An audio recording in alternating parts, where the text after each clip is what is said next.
નમસ્કાર વિદ્યાર્થી મિત્રો, કેમ છો? મજામાં? ગુડ મોર્નિંગ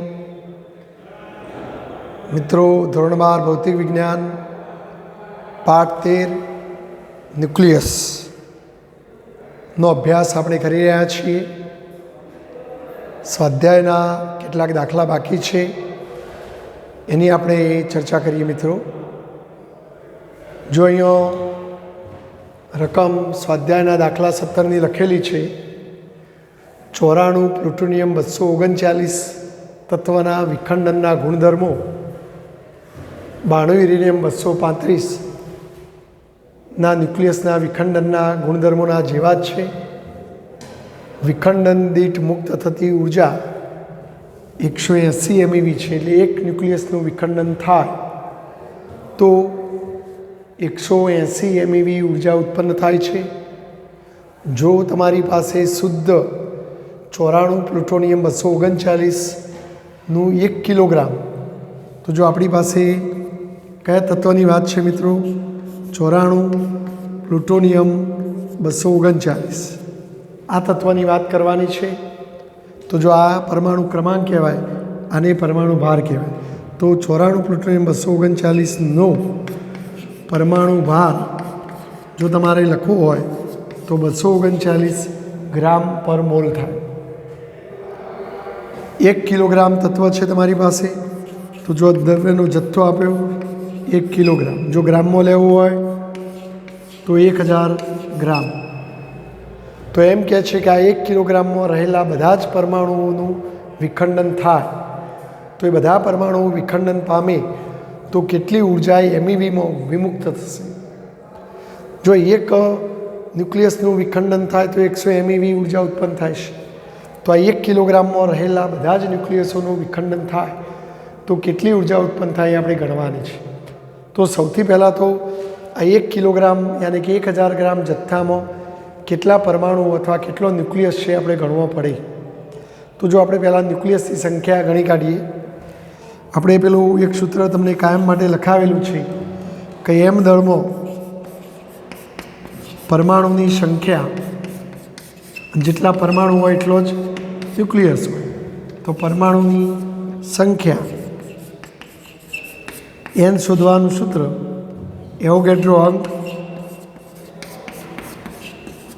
ભાગ્યા પરમાણુ ભાર ગુણ્યા દળ m. પહેલાં જ પાઠથી આપણે આ સૂત્ર તમને સાબિત કરી આપેલું. જો હવે હું આની અંદર કિંમત મૂકું મિત્રો, 6.023 ગુણ્યા 10⁻23. તમે જે તત્વની વાત કરો છો એનો પરમાણુ ભાર 239 છે. જો આ ગ્રામમાં છે, ગ્રામ પર મોલમાં છે, તો પેલું તમારે ગ્રામમાં લેવાનું, એમની કિંમત ગ્રામમાં લેવાની. હવે કેલ્ક્યુલેટર તો આપણી પાસે હોય જ મિત્રો. સાદુરૂપ આપીએ તો આ જવાબ આવશે 2.52 ગુણ્યા 10⁻24.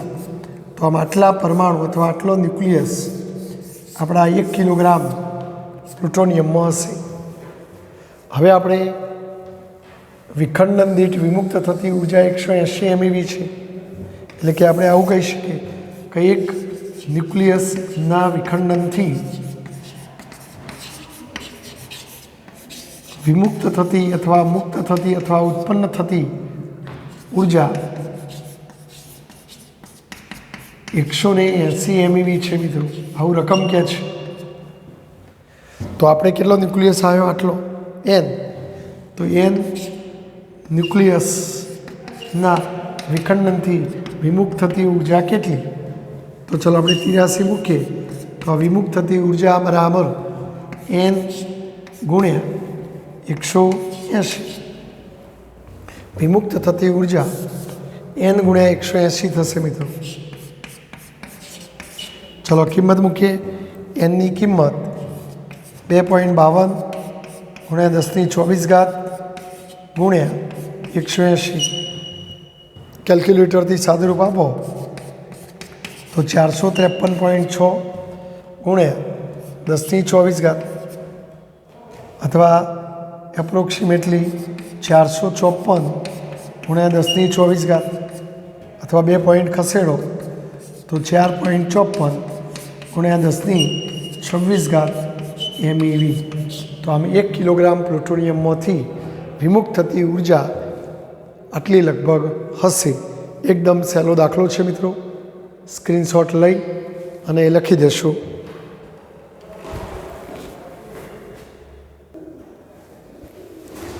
ચલો મિત્રો, જો આ એક દાખલો થોડો લોબો દાખલો છે। 1000 મેગાવોટનું વિખંડન રિએક્ટર। જો મેગાવોટ એ પાવરનો એકમ છે, પાવર P 1000 મેગાવોટ, મેગાવોટના વોટ કરો તો મિત્રો, તો મેગાવોટના વોટ 10⁶ વોટ, યાની કે સરવાળે 10⁶ વોટ। અને વોટ ના લખો તો મિત્રો 10⁹ જૂલ પર સેકન્ડ, પર સેકન્ડે આટલા જૂલ ઉર્જા ઉત્પન્ન કરતું અથવા ન્યુક્લિયસનું વિખંડન થઈને આટલી ઉર્જા વિમુક્ત કરતું એક રિએક્ટર છે, બરાબર। તેના બળતણનો અડધો ભાગ 5 વર્ષમાં વાપરે છે। એટલે જો તમને સમય આપ્યો T 5 વર્ષ, વર્ષના મારે પહેલાં સેકન્ડ કરવા પડે, તો વર્ષના સેકન્ડ કરવા માટે આપણી ચોપડીમાં પ્રારંભમાં જ આપેલું છે 3.154 ગુણ્યા 10⁷ આટલા એ ગુણી કાઢવા। જો આટલાએ તમે ગુણશો તો આ થશે મિત્રો 1.577 ગુણ્યા 10⁷ સેકન્ડ। તો આ રિએક્ટર કુલ જથ્થાનો અડધો ભાગ આટલા વર્ષમાં વાપરે છે। તો પ્રારંભમાં તે કેટલું મોણ્યુરેનિયમ 235 ધરાવતો હશે? તો જો અહીંયા કયા તત્વની વાત કરી મિત્રો, મોણ્યુરેનિયમ 235, તો એનો પરમાણુ ભાર તમને મળી જશે 235 ગ્રામ પર મોલ, બરાબર છે। વળી તમે એવું ધારો કે રિએક્ટર 80% સમય માટે કાર્યાન્વિત છે। 80% એટલે જે ધારો કે તમે એક દિવસમાં આટલી ઉર્જા ઉત્પન્ન થઈ ગયો, પણ એ એક દિવસના 24 કલાક આપણું રિએક્ટર ચાલુ રહેતું નથી, 80% ચાલુ રહેશે એમ। તો આપણે ભલે 5 વર્ષમાં આટલો ભાગ વાપરીએ, પણ એ 5 વર્ષમાં પૂરેપૂરો સમય રિએક્ટર ચાલુ રાખવાનું નથી, બરાબર। અમુક સમયે રિએક્ટર બંધ પણ રાખવું પડે। તો રિએક્ટર ચાલુ રાખવાનો સમય આ કુલ સમયના 80%, તો આપણે આવું લખીશું, રિએક્ટર ચાલુ રાખવાનો સમય, રિએક્ટર ચાલુ રાખવાનો સમય, ધારો કે પેલા સમયને T કીધું તો અને આપણે T કહીએ, તો તમારું જે T તમે જે ચાલુ રાખ્યું એના 80%, એટલે આપણે દિવસ એમ કહીએ કે ભાઈ એક દિવસ રિએક્ટર ચાલુ રાખ્યું, પણ એક દિવસના 24 કલાક હોય, તો જો 24 કલાક ચાલુ રાખો તો 100% જ કહેવાય, 100% કાર્યાન્વિત કહેવાય। પણ આપણા કુલ એ સમયના 80% જ કાર્યાન્વિત છે। તો આપણે ટીના 80% લઈશું, યાની કે T 80% એટલે 80/100 માટે જો આપણે એ કિંમત મૂકીએ તો ટીની કિંમત 1.577 ગુણ્યા 10⁷, અને આ 80/100, તો આનું સાદુરૂપ આપીએ મિત્રો તો આ સમય આવશે 1.2616 ગુણ્યા 10⁸, બરાબર। તો આટલા સેકન્ડ તમે રિએક્ટર ચાલુ રાખશો, એટલે તમે ભલે 5 વર્ષ ચાલુ રાખ્યું, પણ 5 વર્ષમાં આપણું રિએક્ટર આટલો સમય ચાલુ રહે છે, બરાબર। ખ્યાલ આવી ગયો? જો ફરી એકવાર 1000 મેગાવોટ, તો મેગાવોટ, વોટ એ પાવરનો એકમ છે, મેગાવોટના વોટ કર્યા તો 9 વોટ, વોટ એટલે જૂલ પર સેકન્ડ, પર સેકન્ડ એ આટલા જૂલ વિદ્યુત ઉર્જા એ ઉત્પન્ન કરતું હશે। 5 વર્ષમાં એ બળતણનો અડધો ભાગ વાપરે છે, તો અડધો ભાગ વપરાવા માટેનો સમય 5 વર્ષ, વર્ષના સેકન્ડ કરે, પણ એ 5 વર્ષ પૂરેપૂરા સમય સુધી રિએક્ટર કાર્યાન્વિત નથી, એના 80% સમય માટે જ કાર્યાન્વિત છે। તો રિએક્ટર ચાલુ રાખવાનો સમય કુલ સમયના 80%, દેટ મીન્સ આટલો સમય થશે, બરાબર છે? ખ્યાલ આવી ગયો? અને આ ન્યુક્લાઇડ માત્ર વિખંડન પ્રક્રિયામાં જ વપરાય, એટલે તમારે આ જ ન્યુક્લિયસમાંથી વિખંડન થઈ રહ્યું છે એવું તમારે લેવાનું છે. તો હવે જો મિત્રો આપણું રિએક્ટર આટલો સમય ચાલુ રહેતું હોય તો આટલા સમયમાં કેટલી ઉર્જા ઉત્પન્ન થાય? જો 1 સેકન્ડમાં 10⁹ ઘાત તો આટલા સેકન્ડમાં કેટલી? બરાબર. તો આપણે 83 મૂક્યા. જુઓ મિત્રો,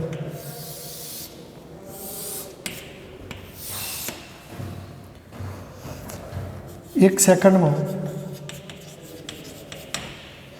સેકન્ડમાં 10⁹ ઘાત જૂલ ઉર્જા મળે તો આપણું ટી સમયમાં મળતી ઉર્જા, તેથી ટી સેકન્ડમાં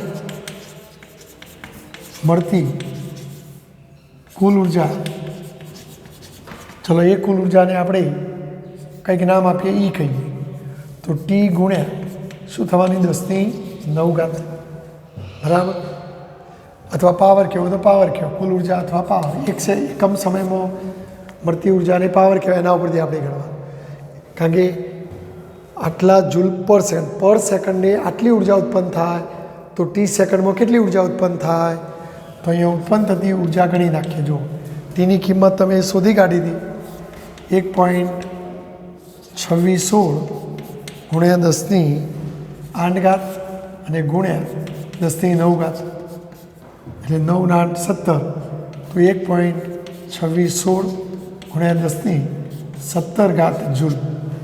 તો આમ આ 5 વર્ષમાં આટલી ઉર્જા ઉત્પન્ન થાય. હવે આટલી ઉર્જા કેટલા જથ્થામાંથી ઉત્પન્ન થઈ છે એ આપણે ગણવાનું છે. બરાબર.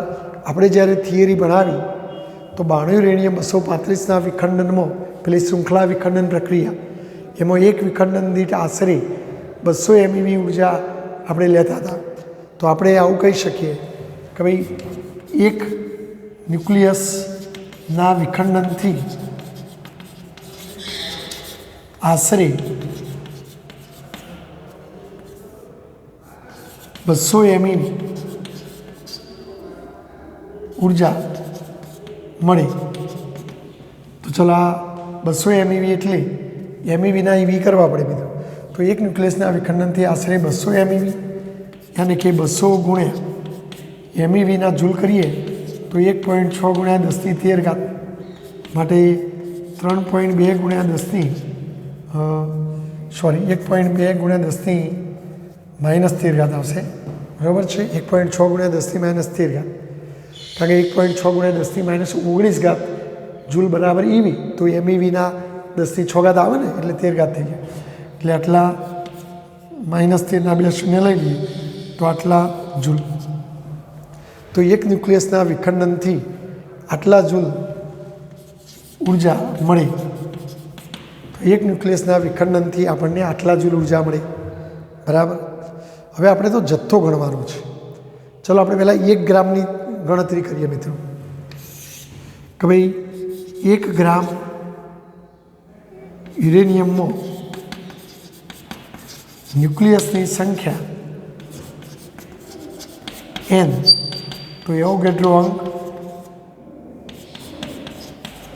ભાગ્યા પરમાણુ ભાર ગુણ્યા દળ m પરથી ચલો આપણે n ગણી નાખીએ. 6.023 ગુણ્યા 10⁻23 ઘાત. પરમાણુ ભાર કેટલો મિત્રો? 235. અને 1 ગ્રામ યુરેનિયમની હું ચર્ચા કરી રહ્યો છું. તો મારા એનનો જવાબ આવશે 8.192 ગુણ્યા 2.56 ગુણ્યા 10⁻21 ઘાત. તો 1 ગ્રામ યુરેનિયમમાં ન્યુક્લિયસની સંખ્યા આટલી. તો મને કહેશો આટલા ન્યુક્લિયસનું વિખંડન થાય તો કેટલી ઉર્જા મળે મિત્રો? તેથી 1 ગ્રામ યુરેનિયમમાંથી મળતી ઉર્જા બરાબર, તો જો આપણે એક ન્યુક્લિયસનું વિખંડન થાય તો 3.2 ગુણ્યા 10⁻11 ઘાત જૂલ ઉર્જા ઉત્પન્ન થાય. તો આપણે 1 ગ્રામમાં આટલો ન્યુક્લિયસ છે, તો આટલા ન્યુક્લિયસમાંથી કેટલી ઉર્જા મળે મિત્રો? તો 1 ગ્રામ યુરેનિયમમાંથી મળતી ઉર્જા n ગુણ્યા પેલી 1 ન્યુક્લિયસની ઉર્જા બરાબર. જો ફરી પહેલાં આટલા સુધી તો તમને ખ્યાલ આવી ગયો. હવે આપણા પ્રારંભમાં જ કીધું છે કે પર સેકન્ડે આટલા જૂલ, તો 1 સેકન્ડમાં આટલા જૂલ ઉર્જા મળે, તો આપણું રિએક્ટર આટલો સમય ચાલુ રહેતું હોય કેટલી ઉર્જા મળે, તો કુલ મળતી ઉર્જા ગણી કાઢી. હવે આપણે જથ્થામાં રસ છે. એક ન્યુક્લિયસથી આશરે 200 MeV ઉર્જા છૂટી પડે પેલી થિયરી પ્રમાણે, તો 200 MeVના જૂલ કરે એક ન્યુક્લિયસ. હવે હું 1 ગ્રામ જથ્થાની કલ્પના કરું કે ચલો યુરેનિયમનો 1 ગ્રામ જથ્થો હોય તો ન્યુક્લિયસ કેટલો હોય, આટલો.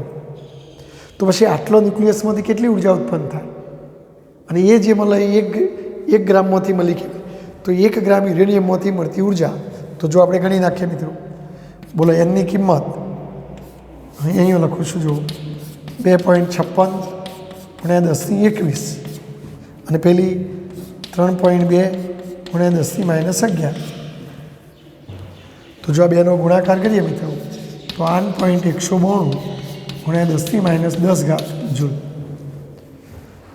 તો આમ 1 ગ્રામ જથ્થો હોય તો આટલા જૂલ ઉર્જા મળે. ચલો આ વાક્ય ઊંધું લખીએ કે 8.192 × 10⁻10 જૂલ ઉર્જા કેટલામાં યુરેનિયમમાંથી મળે, 1 ગ્રામમાંથી મળે. આટલા જૂલ ઉર્જા 1 ગ્રામમાંથી મળે. તો તમારે તો T સેકન્ડ સુધી રિએક્ટર ચાલુ રહેશે, તો કેટલી ઉર્જા મળતી હતી મિત્રો, આટલી.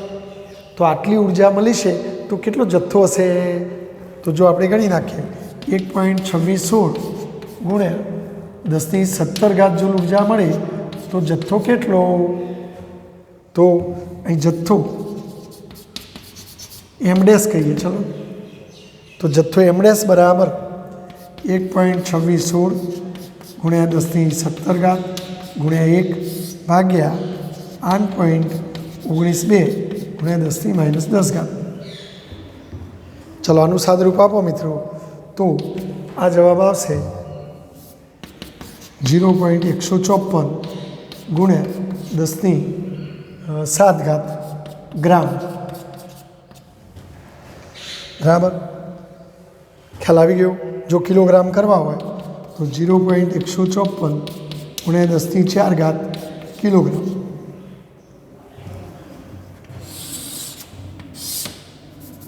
તેથી M' બરાબર અથવા 1540 કિલોગ્રામ. બરાબર. જો ફરી પાવર આપ્યો, સમય આપ્યો, પણ આપણું રિએક્ટર પૂરેપૂરા આટલા સમય ચાલુ નથી રહેતું, એના 80% ચાલુ રહેશે.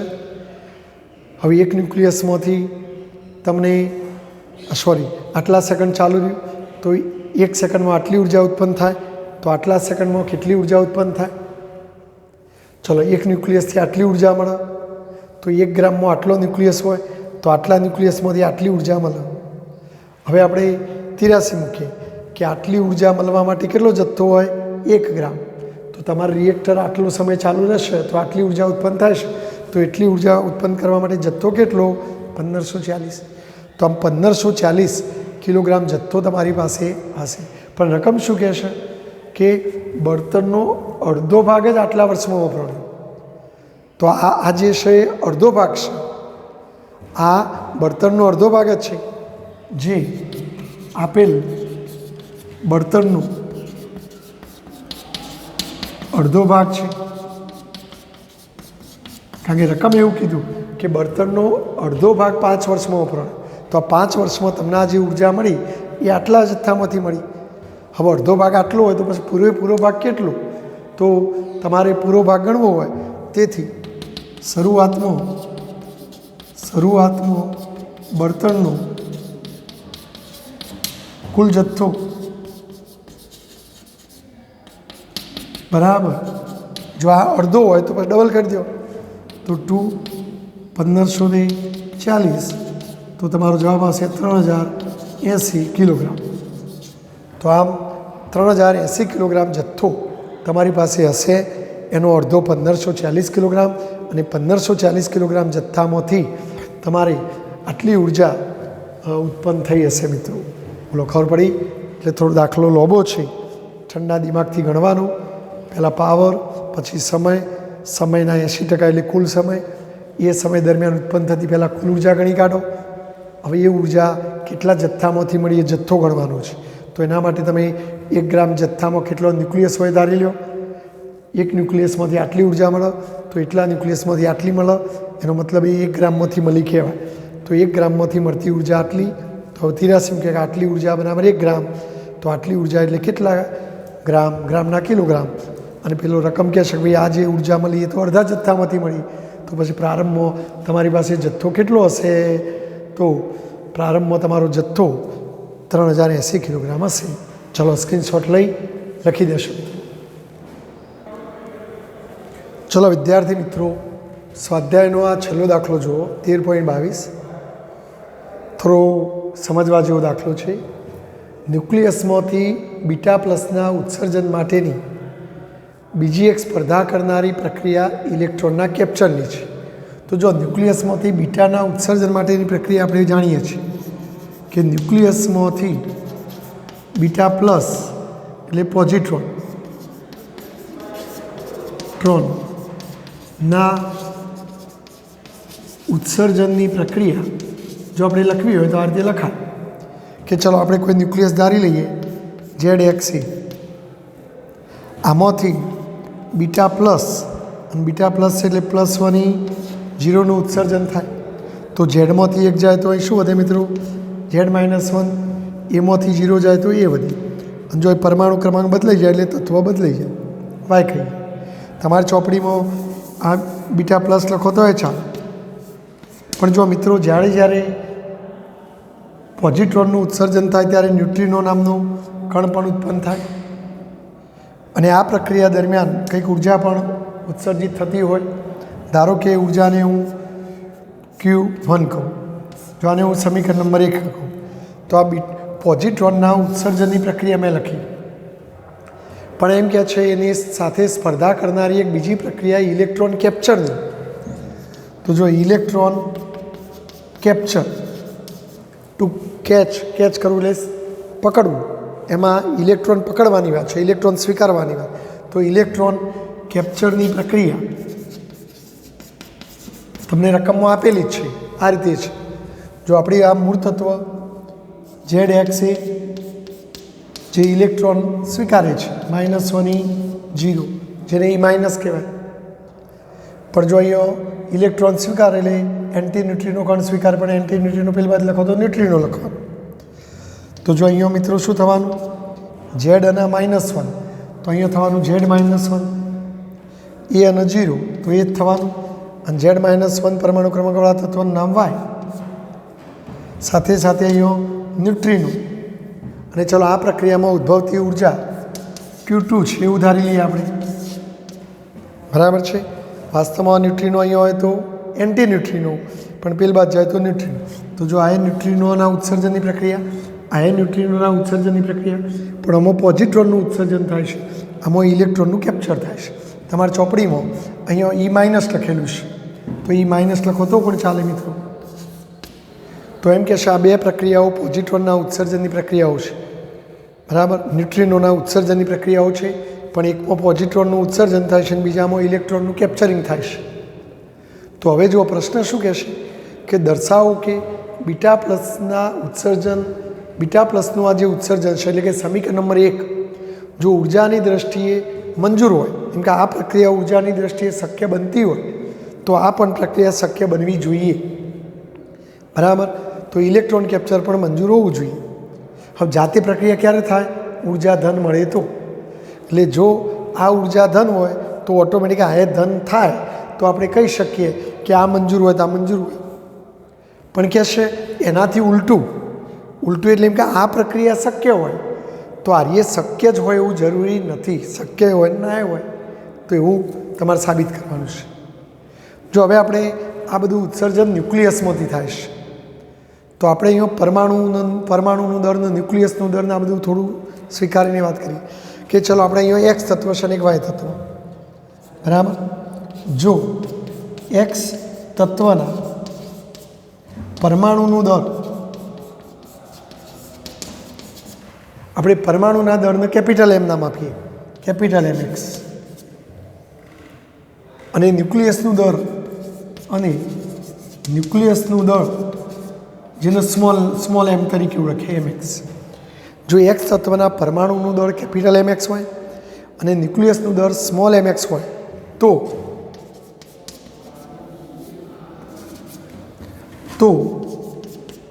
ન્યુક્લિયસનું દળ તમારે જો શોધવું હોય,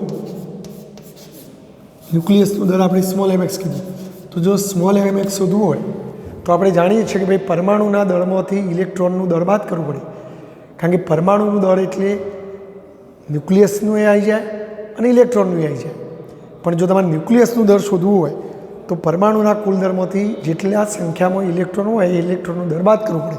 તો આપણે જો એક્સ તત્વની વાત છે અને એક્સ તત્વ ZX છે, ZX માટે એમાં પરમાણુ ક્રમાંક Z એટલે ન્યુક્લિયસની આ ઇલેક્ટ્રોનની સંખ્યા Z, તો એક ઇલેક્ટ્રોનનું દળ એમી, તો Z ઇલેક્ટ્રોનનું દળ Z એમી. તો તમારે પરમાણુના દળમાંથી આટલું ઇલેક્ટ્રોનનું દળ બાદ કરો તો ન્યુક્લિયસનું દળ મળી જાય. તો જો આપણે પરમાણુ દળ એમએક્સ ધાર્યું છે, એમાંથી એક્સ તત્વમાં Z ઇલેક્ટ્રોન છે માટે Z ઇલેક્ટ્રોનનું દળ બાદ કરવું પડે તો ન્યુક્લિયસનું દળ મળી જાય. તો ચલો એક્સ તત્વના ન્યુક્લિયસનું દળ આપણે આ રીતે શોધીશું. ચલો રીતે વાય તત્વ જુઓ, બંનેમાં વાય તત્વમાં પરમાણુ ક્રમાંક Z-1 છે. તો જો એવું ને એવું આપણે વાય તત્વ માટે વિચાર કે વાય તત્વના પરમાણુનું દળ કેપિટલ MY લઈએ અને ન્યુક્લિયસનું દળ સ્મોલ MY હોય તો ન્યુક્લિયસનું દળ સ્મોલ MY શોધવું હોય તો પરમાણુના દળમાંથી ઇલેક્ટ્રોનનું દળ બાદ કરો. પણ જો વાય તત્વમાં પરમાણુ ક્રમાંક Z-1 છે મિત્રો, હવે Z-1 પરમાણુ ક્રમાંક હોય તો ઇલેક્ટ્રોનની સંખ્યા Z-1 હોય તો એક ઇલેક્ટ્રોનનું દળ એમી, તો Z-1 ઇલેક્ટ્રોનનું દળ કેટલું? તો Z-1 એમી. તો તમારે આટલું દળ બાદ કરવું પડે Z-1 એમી, અથવા જો કૌંસ છોડી દો મિત્રો તો MY માઇનસ Z એમી અને માઇનસ માઇનસ પ્લસ એમી. તો આમ વાય તત્વના ન્યુક્લિયસનું દળ આટલું થાય. અને હવે આપણે પહેલી પ્રક્રિયાની વાત કરીએ તો જો નંબર એક પ્રક્રિયામાં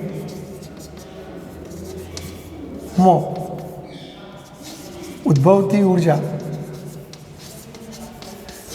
Q1 હોય તો ઉદ્ભવતી ઉર્જા શોધવાનું સૂત્ર આપણે જાણીએ છીએ, પ્રક્રિયકોના દરમાંથી નિપજોનું દર બાદ કરવાનું. આપણે અગાઉ પણ કેટલાય દાખલામાં કીધું કે ભાઈ પ્રક્રિયકોનું દળ માઇનસ નિપજોનું દળ ગુણ્યા C². તો જુલમાં જવાબ આવે અને 931.5 ગુણોમાં તો એમ. પણ આ ન્યુક્લિયસોનું દળ લેવાનું મિત્રો. તો આપણે ચલો આવું સમીકરણ નંબર 1માં પ્રક્રિયક તરીકે એક્સ ન્યુક્લિયસ છે માટે અહીંયા એક્સ ન્યુક્લિયસનું દળ માઇનસ નિપજ તરીકે વાય ન્યુક્લિયસ બને તો વાય ન્યુક્લિયસનું દળ માઇનસ જો પોઝિટ્રોન છે અને પોઝિટ્રોનનું દળ ઇલેક્ટ્રોનના દળ જેટલું જ હોય તો એ પણ લેવું જોઈએ, બરાબર. ન્યુટ્રિનો એન્ટી ન્યુટ્રિનો તો દર રહી જ છે એટલે એમનું દર જોવાની જરૂર નથી. કૌંસ બાર C², બરાબર. હવે જો આપણે ન્યુક્લિયસોનો દળ મૂકી દઈએ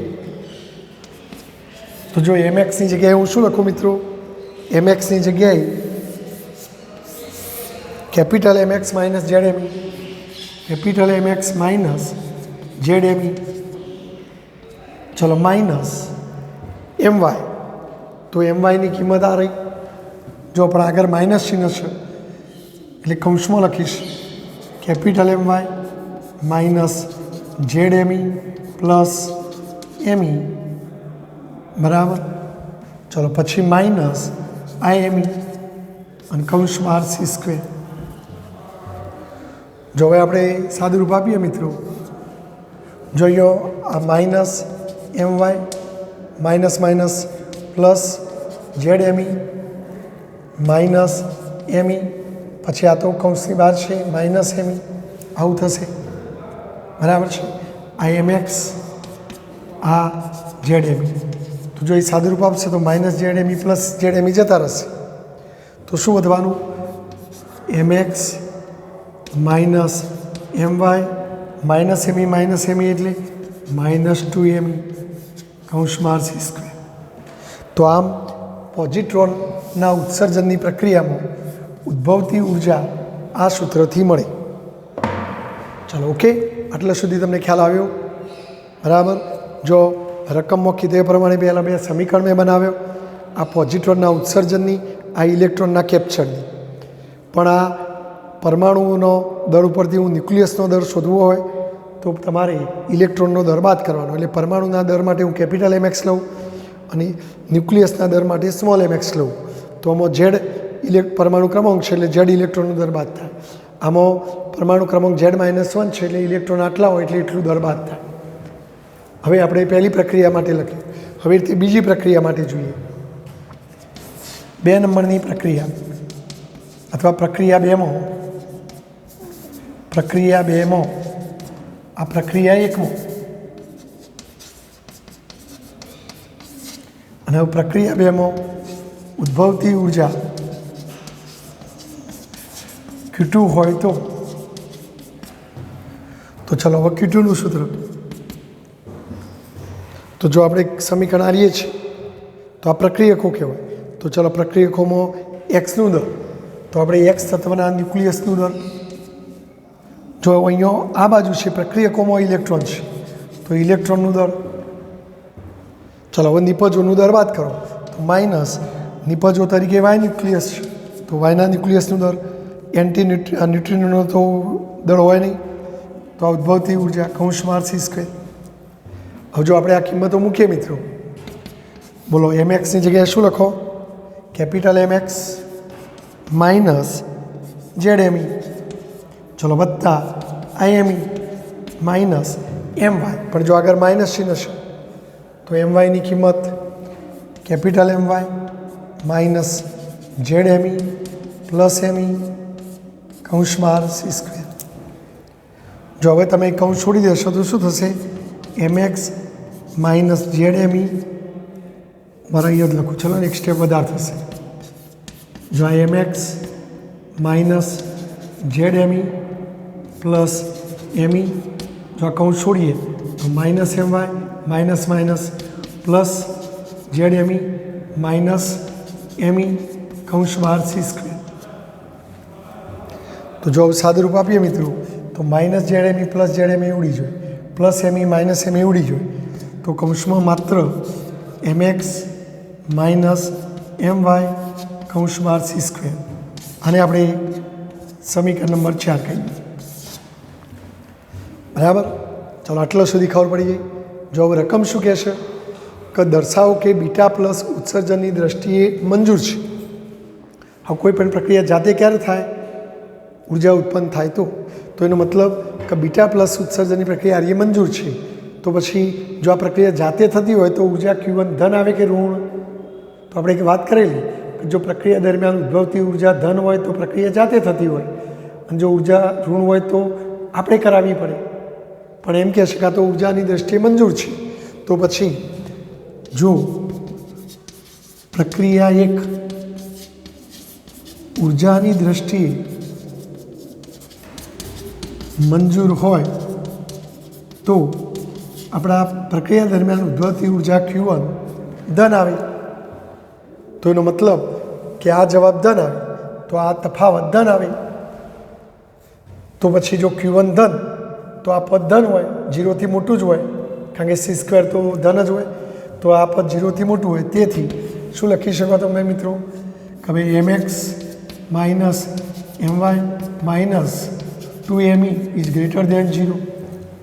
કારણ કે આ જવાબ જો ધન લાવવો હોય તો આખું પદ ધન જ હોવું જોઈએ, અને ધન એટલે 0થી મોટું. ચલો આ માઇનસ 2ME પહેલ બાદ જાય તો એનો મતલબ કે MX, તેથી MX minus MY is greater than 2ME. એટલે કે અહીંયા MX અને MYનો તફાવત 2ME કરતો મોટો થાય. બરાબર. એટલે જો પ્રક્રિયા એક ઉર્જાની દ્રષ્ટિએ મંજૂર હોય તો આવી શરતનું પાલન થાય. એટલે કે ઇલેક્ટ્રોનના દરનું બમણું કરો એનાથી આ પદ મોટું થાય. તો હવે જો સમીકરણ 1માં તો MX માઇનસ MY જ છે, આમાં તમે જુઓ કે આટલામાંથી આટલું બાદ કરી નાખ્યું અને આટલું બાદ કરવા છતાં જવાબ ધન થયો છે, તો આમાં તો એવું કશું બાદ કરવાનું જ નહીં. તો પછી આ પદે જો મોટું જ હોય તો પછી કીટું એ ધન આવે. બરાબર. તો તેથી સમીકરણ 4 પરથી કહી શકાય કે Q2 ઇઝ ગ્રેટર દેન 0 થશે, કારણ કે આ mx માઇનસ એમઈ તફાવત ઇલેક્ટ્રોનના દર કરતાં બમણાથી મોટો છે. એનો મતલબ કે આ ધન છે. હું આમાં તો ઇલેક્ટ્રોનનું દર બાદ કર્યું હતું, જ્યારે હોય તો કશું બાદ જ નહીં કર્યું, અને આ પદ અમે ધન જ છે જુઓ, તો પછી આ જવાબ ધન જ આવો, એટલે Q2 ધન આવો. તો પછી જો Q1 ધન હોય તો Q2 ધન હોય, એટલે આ પ્રક્રિયા ઉર્જાની દ્રષ્ટિએ મંજૂર હોય તો આ મંજૂર જ હોય. તો પછી આપણે કહી શકીએ કે સમીકરણ 4 પરથી કહી શકાય કે Q2 ઇઝ ગ્રેટર દેન 0 થશે. તેથી પ્રક્રિયા 1 મંજૂર હોય તો પ્રક્રિયા 2 પણ આપમેળે મંજૂર, એટલે શક્ય છે, જાતે થાય. બોલો બરાબર. તો ચલો આ સ્ક્રીનશોટ લઈ લો તમે અને આટલું લખી દો. હવે આ પેલો પ્રશ્ન, એનાથી ઉલટું એટલે કે ઇલેક્ટ્રોનના કેપ્ચર ઉર્જાની દ્રષ્ટિએ મંજૂર હોય એટલે આપણે પહેલાં અનસ્વીકારવાનું, પહેલાં અનસ્વીકારીને પછવાની વાત કરીએ. પણ હવે એમ કહેશે કે આ મંજૂર હોય, એટલે જો હવે હું અહીં જગ્યા નથી કાઢી નાખું છું.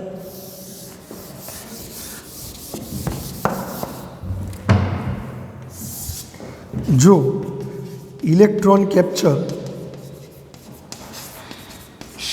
ઉર્જાની દ્રષ્ટિએ મંજૂર હોય તો બોલો એ જાતે મંજૂર હોય તો પછી Q2 ઇઝ ગ્રેટર દેન 0 થાય. હવે Q2 ઇઝ ગ્રેટર દેન 0 થાય તો પછી આ બેનો તફાવત, જો સીધો ધન જ હોય તો પછી આ તફાવત એ ધન થાય, તો Q2 ઇઝ ગ્રેટર દેન 0 થાય. તેથી mx minus my is greater than 0. બરાબર. તો તમે આવું કહી શકો mx minus my is greater than 0. તો હવે જો આ પ્રક્રિયા છે તો શું આ શક્ય છે? તો જો બીજી પ્રક્રિયા, હવે આ પદ તમે ધન તો કીધું, પણ જો એમાંથી પાછું 2me બાદ કરીશ. હવે દાખલા તરીકે ચલો એક મિનિટ, આ પદ ધન છે એટલે હું લખું 2 છે, 2 છે, અને માઇનસ 2me છે. બરાબર. ખાલી ઓકળાકીય રીતે સમજવાની વાત છે કે તમે કહો છો mx માઇનસ my ધન, આ ધન, પણ ધનમાંથી આટલું બાદ કરવાનું છે. પણ ચલો હું એમ કહું કે આ પદની કિંમત 4 છે, તો પછી તમે જુઓ તમારો જવાબ શું આવવાનો મિત્રો? 2 ઓછા 4 -2 આવવાનો, અને -2 ગુણ્યા c² કરો તો જવાબ ઋણ થઈ જાય. એટલે હું એમ કહેવા માગું છું કે આ જે તમારું ધનપદ છે, જો એ ધનપદ 2me કરતાં મોટું હોય, આના કરતાં મોટું હોય, દાખલા તરીકે આ એક જ હોય તો વાંધો નહીં, 2માંથી 1 જાય તો 1, તો તમારો લાસ્ટ જવાબ ધન. પણ કદાચ ઇનકેસ એવું હોય કે 2me કરતાં આ પદ નાનું હોય, એટલે આપણે કહી શકીએ કે જો mx માઇનસ my જે ધન છે તે 2me કરતો નાનું હોય, કદાચ આ બંનેના ન્યુક્લિયસના દળનો તફાવત, પરમાણુના દળનો તફાવત તમારા ઇલેક્ટ્રોનના દળના બમણા કરતો જો નાનો હોય, તો પછી જો આ નાનું હોય ને આ મોટું હોય તો ઋણ આવે, હોય તો Q1 ઋણ આવે મિત્રો. હા, હું મોટું હોય તો કોઈ સવાલ નથી, એટલે જો મોટું હોય તો પછી એ શક્ય છે. પણ કદાચ આવું હોય, એટલે જો mx માઇનસ my જે ધન છે પણ તે 2me કરતો નાનું હોય તો Q1 ઇઝ લેસ ધેન 0 થઈ જાય. તેથી પ્રક્રિયા જાતે ન પણ થાય તો પછી આપણે આવું કહી શકીએ આમ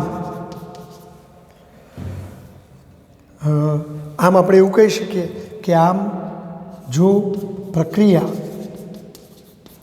બે જાતે શક્ય હોય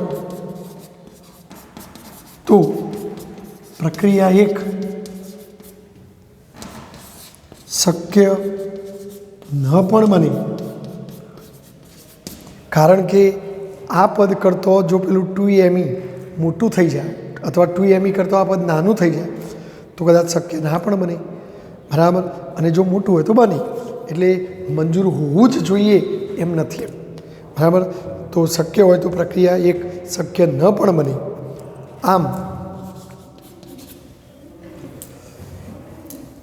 ઇલેક્ટ્રોન કેપ્ચર ઉર્જાની દ્રષ્ટિએ મંજૂર હોય તો બીટા પ્લસ ઉત્સર્જન મંજૂર જ હોવું જોઈએ એવું નથી, એમ નથી. હા, જો mx માઇનસ એમ આ પદ કરતો આ નાનું હોય તો વાંધો નહીં, તો જવાબ ધન જ આવશે. પણ આ ધન ભલે રહ્યું, પણ એના કરતો જો આર્ય મોટું તો નાનામાંથી મોટું બાદ થાય તો ઋણ થઈ જાય, તો તમારી ઉર્જા ઋણ આવે, અને ઋણ ઉર્જા આવે તો પ્રક્રિયા જાતે થાય નહીં. એટલે રકમ એવું કહેશે આ શક્ય હોય તો આ તો ઓટોમેટિક શક્ય હોય, પણ આ શક્ય હોય તો આ શક્ય ના પણ હોઈ શકે. તો આ રીતે આ એક્ઝામ્પલ સમજાવવાનું હતું. ચલો સ્ક્રીનશોટ લઈ આ પાછળનો ભાગ પણ તમે લખી દેશો મિત્રો. તો અહીં સ્વાધ્યાયના દાખલા પૂરા થાય છે. હવે વધારાના સ્વાધ્યાયના કેટલાક દાખલા છે એ આપણે જોઈએ.